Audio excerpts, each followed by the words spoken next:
नमस्कार, मैं तरुण वर्मा, दिल्ली में क्लिनिकल साइकोलॉजिस्ट हूँ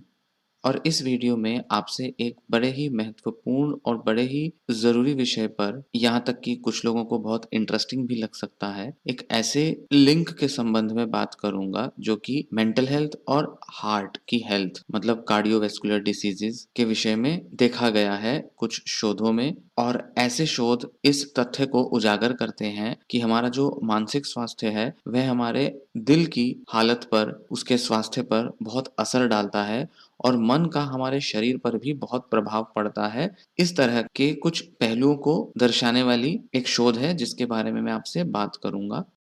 यह शोध और यह विषय इसलिए भी महत्वपूर्ण है कि हम अक्सर मानसिक स्वास्थ्य को बहुत हल्के में आँक लेते हैं। हमें लगता है कि मानसिक स्वास्थ्य अगर हमारा बिगड़ा हुआ है या किसी का बिगड़ा हुआ है, तो वह केवल एक मनोवैज्ञानिक एक मानसिक समस्या है, जबकि ऐसा नहीं है। वैज्ञानिक, मनोवैज्ञानिक और चिकित्सक सालों से, दशकों से ऐसा मानते रहे हैं कि मानसिक स्वास्थ्य हमारे शरीर पर और हमारे शरीर के स्वास्थ्य पर भी असर डालता है और ये प्रभाव बहुत बड़े और बहुत गहरे भी होते हैं। कुछ लोगों को यह प्रभाव बहुत घातक रूप से असर डालते हैं और कुछ लोगों के लिए ये बहुत सामान्य स्तर के प्रभाव होते हैं। पर हमारे मन और हमारे शरीर का बहुत गहरा एक लिंक है, एक संबंध है, जिसके संबंध में मैं आज आपसे बात करूँगा और एक शोध के माध्यम से इसे आपको समझाऊँगा। आइए शुरू करते हैं। नील बर्टन एक भारतीय मूल के मनोचिकित्सक हैं जो लंदन में रहते हैं। उन्होंने एक किताब भी लिखी है द मीनिंग ऑफ मैडनेस। वे कहते हैं कि मेंटल हेल्थ सिर्फ मेंटल हेल्थ नहीं है, वह मेंटल हेल्थ से बहुत ज़्यादा कुछ है। 30 अक्टूबर 1938 को ऑर्सन वेल्स ने एक रेडियो पर एपिसोड ब्रॉडकास्ट किया जो उनके drama mercury theatre on the air के बारे में था। ये जो एपिसोड है जिसका नाम the war of the worlds रखा गया, वो एच जी वेल्स की एक नॉवेल उपन्यास पर आधारित था जिसने सुनने वालों को, श्रोताओं को यह बताया कि एक मार्स ग्रह के प्राणियों का एक आक्रमण धरती पर हो चुका है और इस गंभीर वातावरण में आने वाले समय में द्वितीय विश्व युद्ध होने वाला है। बहुत से लोगों ने शुरुआत में जो क्रेडिट्स थे उसको मिस किया और रेडियो ड्रामा को एक समाचार के तौर पे ले लिया। बहुत ही भयानक पैनिक, बेचैनी और डर फैल गया और लोग भागने लगे। कुछ लोगों ने तो ये तक कह दिया कि आसमान में रोशनी दिखाई दे रही है और कुछ लोगों को तो एक जहरीली गैस भी सूंघने में आने लगी। ये जो डर था, ये जो खौफ का माहौल था, जो कि एक मास हिस्टीरिया जिसे कि कहा जाता है, ये एंग्जायटी के ही कई रूपों में से एक है। घबराहट, डर और चिंता के ही रूप में से एक है। मास हिस्टीरिया हमारे ऊपर किसी भी समय घट सकता है। 1989 में 150 बच्चे जिन्होंने एक समर ट्रेनिंग प्रोग्राम में भाग लिया था, गर्मी की छुट्टियों में कुछ ट्रेनिंग प्रोग्राम था, उसमें भाग लेने गए थे फ्लोरिडा के एक यूथ सेंटर में, जो कि युवाओं के लिए एक सेंटर था, एक केंद्र था, वहां पर भाग लेने गए। हर दिन उनको एक मील परोसी जाती थी। लंच से पहले कई बार उनको कुछ डाइनिंग हॉल में खाना परोसा जाता था, कुछ चीजें परोसी जाती थी, जहां पर सारे बच्चे इकट्ठे होके खाना खाते थे। एक दिन एक लड़की ने शिकायत की कि उसके सैंडविच का टेस्ट जो है वो ठीक नहीं है। उसको घबराहट होने लग गई, उसको नौजिया हुआ, पेट दर्द होने लगा, टॉयलेट चली गई और उल्टी करके वो वापस लौटी। उसने ऐसा कहा। इमीडिएटली उसी वक्त सारे के सारे बच्चे जो थे उनको भी नौजिया का सिम्टम आने लगा, पेट में दर्द उठने लगा, अकड़न सी होने लगी, हाथों में सेंसेशंस होने लगी और पैरों में उनको सुन्न होने लगे। इसके साथ ही सुपरवाइजर जो था उनका, उसने अनाउंस कर दिया कि हो सकता है कि खाना जो है उसमें ज़हर डाला गया हो या किसी तरीके का ज़हर उसमें आ गया हो और सारे बच्चों को खाना खाना छोड़ देना चाहिए। 40 मिनट के अंदर 63 बच्चे 150 में से बीमार पड़ गए और 25 से भी ज़्यादा ने उल्टियाँ कर दी। बच्चों को एकदम से 3 अस्पतालों में ले जाया गया और हर टेस्ट जो उन पर किया गया वो सब नेगेटिव आए। मतलब कोई ज़हर, कोई किसी तरीके का केमिकल उनके खाने में, उनके पेट में नहीं मिला। मील के सैंपल्स भी एनालाइज़ किए गए तो कोई बैक्टीरिया, कोई पॉइज़न उसमें नहीं मिला। फूड पॉइज़निंग किसी भी तरीके की नहीं मिली। जो भी स्टैंडर्ड्स थे वहाँ पर जाँच की गई कि जहाँ पे खाना स्टोर किया गया था, खाना बनाया गया था, सारे जो स्टैंडर्ड थे, जो तरीके थे, जो एथिकल तरीके थे खाना बनाने के, किसी भी जैसे कैंटीन में होते हैं, वो सब फ़ॉलो किए गए थे। बहुत रिलिजियसली, बहुत ही डेडिकेशन के साथ उनको फ़ॉलो किया गया था और वैसा ही लंच जो कि पैक होकर जो पहुँचता था, जैसे कि मिड डे मील की तरह होता है, वो 68 और जगहों पर पहुँचा था। वहाँ से कहीं भी, किसी भी जगह से कोई बीमारी की कोई खबर नहीं आई थी। पर हुआ क्या, यहाँ जो टेंशन का जो माहौल बना, जो कि हुआ इस वजह से था कि 2 दिन पहले अखबार के एक आर्टिकल में एक खबर आई थी कि किस तरह से एक यूथ सेंटर पे कोई एक ऐसा ही एक युवाओं का एक केंद्र था, जहाँ पर पैसे की कमी की वजह से मैनेजमेंट में बहुत समस्याएँ आई थी और कई तरीके की प्रॉब्लम्स देखने में आई थी। इस खबर के वजह से ये डर फैला। तो हुआ ये कि जो स्टाफ था उस जगह का, जिस जगह पर ये बच्चे गए हुए थे 150, वहाँ भी इस तरीके का डर फैला हुआ था कि कहीं हम पर शक किया जाएगा, हमारे पर भी जो है किसी तरह का इल्ज़ाम लगाया जाएगा, वे भी डरे-डरे थे। तो बच्चों ने उनकी एंग्ज़ायटी, उनके डर को भाँप लिया और एक लड़की जिसको किसी भी तरीके की कंप्लेंट हुई होगी, जो कि एंग्ज़ायटी की वजह से या किसी भी वजह से हो सकती है, जो कि आम तौर पे कई बच्चों में वैसे भी हो जाती है। उसकी कंप्लेंट की वजह से सबको लगा कि ये भी सेंटर उसी तरीके से परेशानियों से गुज़र रहा है, यहाँ पर भी किसी तरीके की दुर्घटनाएँ हो सकती हैं और सबको लगा कि कुछ न कुछ प्रॉब्लम तो है खाने में, तभी ये हुआ है, मैनेजमेंट की कोई न कोई प्रॉब्लम तो आई होगी।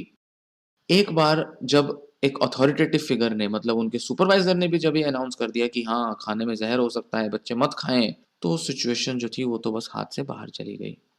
ऐसे मास हिस्टीरिया अक्सर हो जाते हैं, अनकॉमन नहीं है, असामान्य नहीं है, आम तौर पे हो जाते हैं। पर ये हमारे को एक बहुत गहरी एक इनसाइट देते हैं, एक नज़रिया देते हैं कि हम इंसान के मन को किस तरह से समझ सकते हैं, इंसान का मन किस प्रकार काम करता है और कितनी आसानी से उसे प्रभावित करा जा सकता है और उसे बदला जा सकता है। ऐसा ही एक मास हिस्टीरिया अभी हाल ही में दिल्ली में हुआ था, जब फरवरी में ट्रंप आए हुए थे, तो दिल्ली में दंगे हुए थे और दंगों के समय, जो कि दिल्ली के किसी एक कोने में हुआ था और यहाँ पश्चिमी दिल्ली में भी अगले ही दिन खबर फैल गई कि सड़कों पे लोग डंडे और तलवारें लेकर उतर गए हैं, आग लगा रहे हैं और दंगा पूरी दिल्ली में फैलने वाला है। इसी तरीके का एक घटना अभी हाल ही में इसी साल 2020 में घटी थी। कोरोना के लॉकडाउन से कुछ समय पहले की ये बात है और सारे लोगों ने घरों के दरवाजे बंद कर दिए थे, लाइटें बंद कर दी थी, यहाँ तक कि स्ट्रीट लाइट भी बंद हो गई थी, लोगों ने घर से एकदम निकलना बंद कर दिया था। लोगों को जब ये खबर मिली तो जल्दी-जल्दी अपने घरों में चले गए, दुकानें बंद हो गईं, अपने ऑफ़िस से, अपने जहाँ भी रास्ते में थे, मार्केट में थे, सब घर चले गए और बाद में पता चला कि पुलिस ने कुछ किसी जगह पर थोड़ी सख्ती की थी और डंडे से थोड़ा डिसिप्लिन बनाने की कोशिश की थी और उस वजह से लोगों ने ऐसा मान लिया कि पुलिस ने दंगे की आशंका जताई है या पुलिस यहाँ इसलिए एकत्रित हुई हुई है क्योंकि दंगा फैलने वाला है और सब जगह ये इंटरनेट के थ्रू, वीडियोज़ के थ्रू, व्हाट्सएप के थ्रू एक खबर फैल गई कि दिल्ली में सभी जगह दंगा फैल रहा है, खासकर पश्चिमी दिल्ली में दंगे की हालात हो गए हैं। जबकि कुछ ही घंटों में उसको सामान्य कर दिया गया था और पुलिस की तरफ से एक मैसेज भी आ गया था कि इस तरीके का कोई दंगा ना हुआ है और ना हो रहा है, तो सब शांति बनाए रखें और पैनिक ना करें। तो ऐसा बहुत कॉमन, बहुत सामान्य घटनाएँ हैं ऐसी, जो अक्सर देखने में आ जाती हैं, जो कभी भी टेंशन के माहौल में अक्सर हो जाती हैं।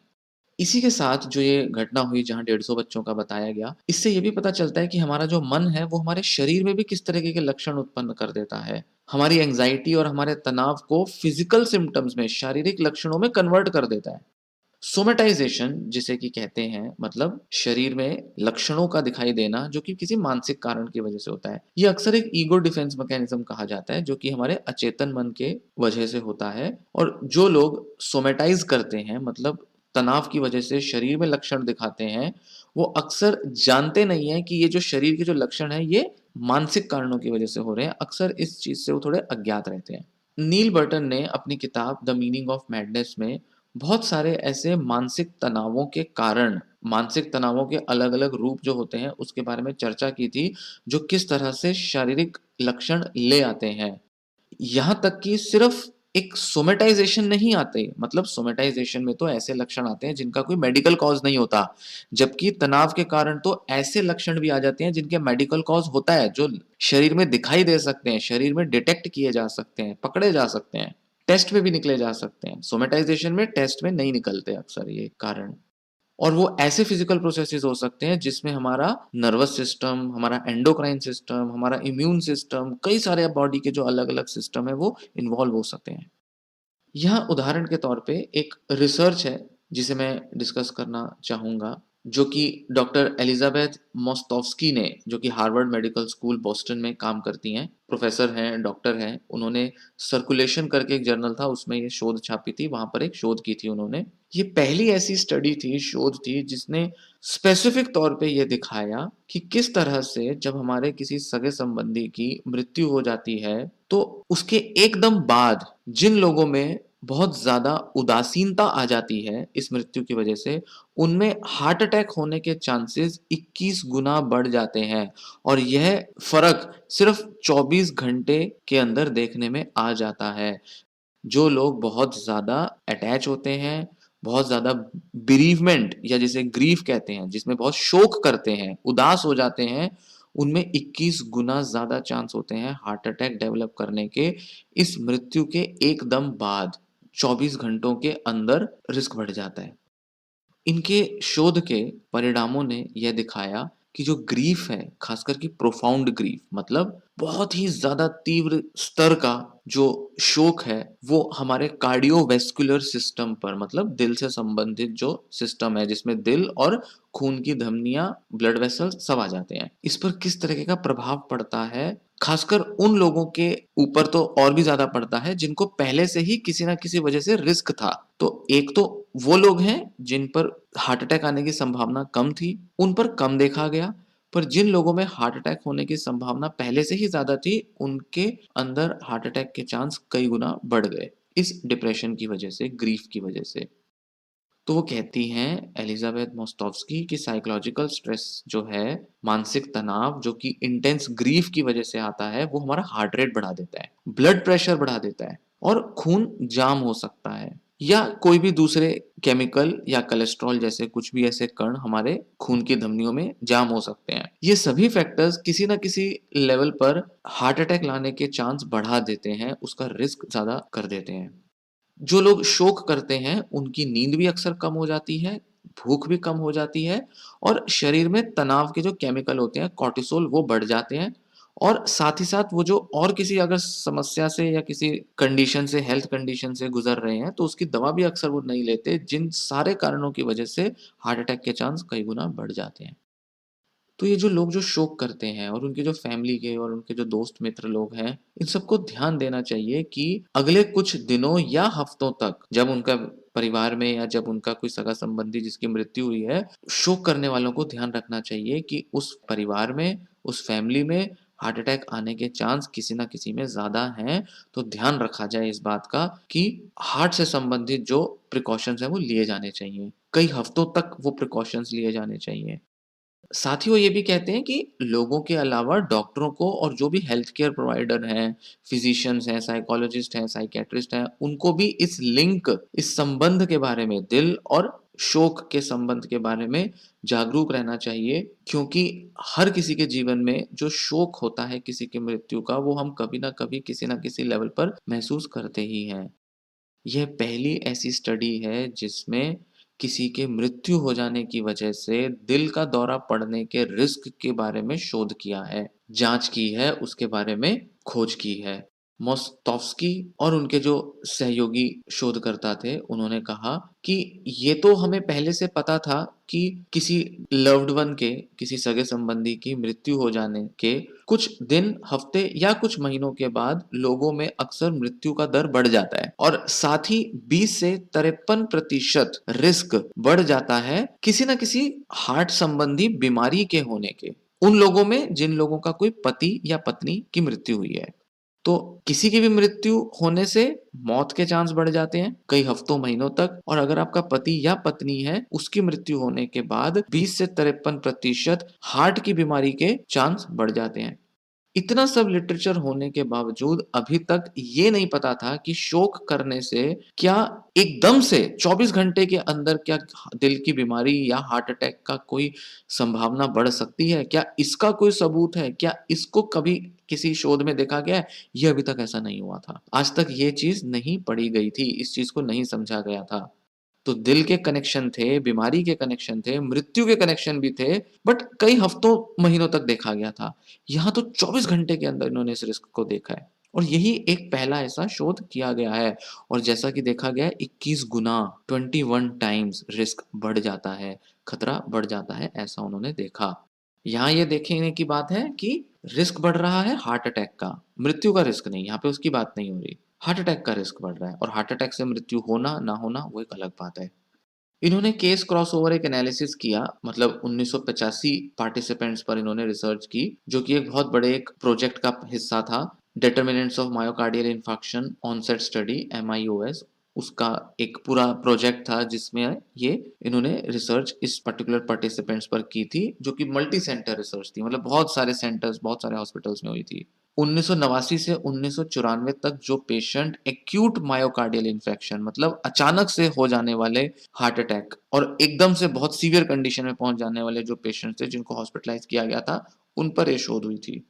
तो 1989 से 1994 के पेशेंट्स थे, मतलब ये शोध तो 2012 में पब्लिश हुआ है जनवरी में। तो उन्होंने क्या किया, पुराने जो उनके चार्ट थे, उनके जो सारे रिकॉर्ड्स थे, उसको स्टडी किया और जो भी उनके इंटरव्यूज हुए हुए थे उस टाइम पर, कि उस टाइम जो उनको हार्ट अटैक हुआ उससे पहले क्या कंडीशंस थी, किस तरीके के हालात से वो गुजर रहे थे, उसके बाद उनके घर में और उनके आसपास कौन से लोग हैं जो उनके सहारे के लिए मौजूद रहेंगे, या उनमें से एक महत्वपूर्ण क्वेश्चन ये भी था कि क्या पिछले 1 साल या पिछले 6 महीने में किसी बहुत क्लोज्ड पर्सन की, सगे संबंधी की क्या मृत्यु हुई है? ये भी उसमें एक सवाल पूछा गया। तो इस सवाल के जो जवाब दिए गए और जो उनकी जो हार्ट की जो कंडीशन थी उसको आपस में एनालाइज़ किया गया 2012 में मोस्टोव्स्की की इस रिसर्च में। 1985 लोगों में से 270, मतलब 13.6% लोग ऐसे थे जिन्होंने पिछले 6 महीने में किसी न किसी लव्ड वन की मृत्यु को अनुभव किया था, जिसमें से 19 लोगों को तो 1 दिन में ही हार्ट अटैक हो गया था, 52 लोगों को 1 हफ्ते में हार्ट अटैक हुआ था मृत्यु के बाद। इन 270 लोगों में से 193 लोगों ने उस व्यक्ति की भी डिटेल दी जिसकी मृत्यु हुई थी। जैसे 2 लोगों के बच्चे की मौत हुई थी, 6 ने अपने पति या पत्नी को खोया था, 12 ने अपने पेरेंट को खोया था, 20 ने अपने किसी भाई या बहन को खोया था और 153 लोग ऐसे थे जिन्होंने किसी दूर के रिश्तेदार या किसी दोस्त को खोया था। तो शोधकर्ताओं ने क्या देखा कि जो रिस्क जो था या जो इंसिडेंस था बेसिकली एक्यूट एमआई का, मायोकार्डियल इन्फेक्शन, हार्ट अटैक का, वो 21 गुना बढ़ा हुआ था 24 घंटे के अंदर मृत्यु के बाद, और धीरे-धीरे करके थोड़ा-थोड़ा ये रिस्क कम हुआ हर अगले 1-1 दिन के बाद, और 1 हफ्ते के अंत में 5.8, मतलब करीब 6 गुना ये रिस्क रह गया नॉर्मल के मुकाबले। आम तौर पे जितना रिस्क होता है उससे 6 गुना ज़्यादा रिस्क था 1 हफ्ते के बाद। ये उन लोगों के बारे में बात हो रही है जिन लोगों में हार्ट अटैक के रिस्क नहीं थे। उनमें जितना होता है उससे 6 गुना ज़्यादा था जिनमें हार्ट अटैक के रिस्क थे हफ्ते बाद, और पहले दिन पे 21 गुना ज़्यादा बड़ा रिस्क था। और एक के बाद एक, एक के बाद एक दिन करके धीरे-धीरे ये रिस्क कम होता गया। पर फिर भी 1 महीने बाद भी ये रिस्क बना हुआ था, सामान्य से ज़्यादा बड़ा रिस्क था, क्योंकि महीने के बाद डेटा नहीं लिया गया। मतलब इन लोगों से और फर्दर जानकारी नहीं ली गई, उनकी हार्ट की कंडीशन की या कुछ दूसरे पैरामीटर्स की। 1 महीने में ये स्टडी खत्म कर दी थी। तो 1 महीने तक जब तक वो ये डेटा लेते रहे, उन्होंने देखा कि हर रोज़ थोड़ा-थोड़ा रिस्क तो कम हो रहा है, पर महीने बाद भी वो रिस्क काफ़ी ज़्यादा था सामान्य से। तो शोधकर्ता कहते हैं कि यह देखने में आता है कि ये बहुत ज़रूरी है कि हम सोशल सपोर्ट, सामाजिक सहारा दें उन लोगों को जिनके घर में या किसी सगे-संबंधी के साथ ये दुर्घटना हुई है, उसकी मृत्यु हुई है। ख़ासकर उन लोगों को जिनमें पहले से थोड़ा रिस्क होता है हार्ट की कंडीशन का, या जो लोग ज़रूरत से ज़्यादा दुखी और परेशान हो जाते हैं और बहुत ज़्यादा उदास रहते हैं, और वो पूरा-पूरा दिन या कई-कई घंटों तक उदास ही रहते हैं, रोते रहते हैं और अकेले पड़े रहते हैं और अपना बेसिक सेल्फ केयर नहीं करते। और ऐसे टाइम पे बहुत सारे प्रिवेंशन मेजर्स हमें लिए जाने चाहिए ताकि उनके अंदर हार्ट अटैक के रिस्क को कम किया जा सके। वो कहते हैं और शोध ऐसे होने बाकी हैं जो इस बारे में और प्रकाश डालेंगे और शरीर के दूसरे मैकेनिज़्म्स के बारे में बताएँगे, क्योंकि कई रिसर्च ये भी कहते हैं कि इसका डायरेक्ट प्रभाव नहीं पड़ता, जबकि ये जो हार्ट अटैक की जो कंडीशन बन रही है, ये हमारे शरीर की दूसरी कमज़ोरियों या दूसरे कुछ पैरामीटर्स की वजह से हो रहा है। जैसे ये चेक नहीं किया गया क्या उनको डायबिटीज़ थी या कोई और दूसरी कंडीशन थी या उनके बीपी में कितना बदलाव आया, ये सारी चीज़ें भी देखने की होती हैं। ये सब तो नहीं देखा, डायरेक्ट हार्ट अटैक का लिंक देखा। तो ज़रूरी नहीं है कि उनको हार्ट अटैक का ही रिस्क हो, उनको बीपी का या कुछ और रिस्क भी हो सकता है, वो देखना भी ज़रूरी हो सकता है। 1970 के दशक में रॉबर्ट एडर ने बहुत सारे ऐसे शुरुआती शोध किए थे, एक्सपेरिमेंट किए थे साइको न्यूरो इम्यूनोलॉजी में। ये एक फील्ड है जो हमारे मन, हमारी भावनाओं, हमारे दिमाग और हमारे इम्यून सिस्टम के बीच आपस में लिंक को स्टडी करते हैं कि किस प्रकार से हमारी सोच और हमारी भावनाएं हमारे शरीर और हमारे दिमाग और हमारे इम्यून सिस्टम पर प्रभाव डालते हैं, इसको देखा जाता है। और उन्होंने बहुत सारे जो साइकोलॉजिकल स्ट्रेसर्स थे, तनाव के जो कारक थे, कारण थे, उनका हेल्थ पे, किसी बीमारी से रिकवरी में और बड़ी उम्र में होने वाली बीमारियाँ और यहाँ तक कि बुढ़ापे के आने में और बुढ़ापे में फेस की जाने वाली, सामना किए जाने वाली समस्याओं पर भी उसका लिंक देखा था। और यह देखा था कि जो हमारी पॉजिटिव इमोशंस होती हैं, इसका प्रभाव उल्टे तौर पर इन कंडीशंस पर पड़ता है, ये भी उन्होंने देखा। जैसे कि हम कितने खुश हैं, कितने दूसरों के साथ करुणा या हमदर्दी का भाव रखते हैं, कितना दूसरों के साथ हमारे पारस्परिक संबंध अच्छे हैं और हमारे जीवन में क्या लक्ष्य है, कितना हम एक बेहतर जीवन जी रहे हैं, ये भी उन्होंने देखा। मतलब तनाव का असर हालत को खराब करने में, स्वास्थ्य को खराब करने में और पॉजिटिव इमोशंस का स्वास्थ्य को बेहतर करने में प्रभाव देखा गया। मॉडर्न साइंस अभी इस चीज को केवल समझना शुरू की है, कुछ ही दशक हुए हैं हमारे मानसिक और हमारे शारीरिक स्वास्थ्य के बारे में। जबकि बहुत सदियों से इस लिंक को पुराने जो फिलोसोफर या योगी हुआ करते थे वे जानते थे। तो हमें ये समझना ज़रूरी है कि मेंटल हेल्थ सिर्फ मेंटल हेल्थ का इशू नहीं होती, वे फिजिकल हेल्थ का भी इशू होती है और इससे भी ज़्यादा असर डालती है। उम्मीद है इस वीडियो से आपको इस लिंक के बारे में जो ज्ञान मिला है वह आपको मदद करेगा, आपको अच्छा लगेगा, आपके काम आएगा और आप इस ज्ञान को आगे भी शेयर करेंगे, दूसरे लोगों को भी बताएंगे, इस बारे में सतर्क रहेंगे, चौकन्ने रहेंगे और इस बारे में जो भी ज़रूरत की चीज़ें होंगी वह करेंगे। वीडियो को लाइक करें और वीडियो को शेयर करें, साथ ही चैनल भी ज़रूर सब्सक्राइब करें। यह वीडियो मैं यहीं समाप्त करता हूँ। धन्यवाद।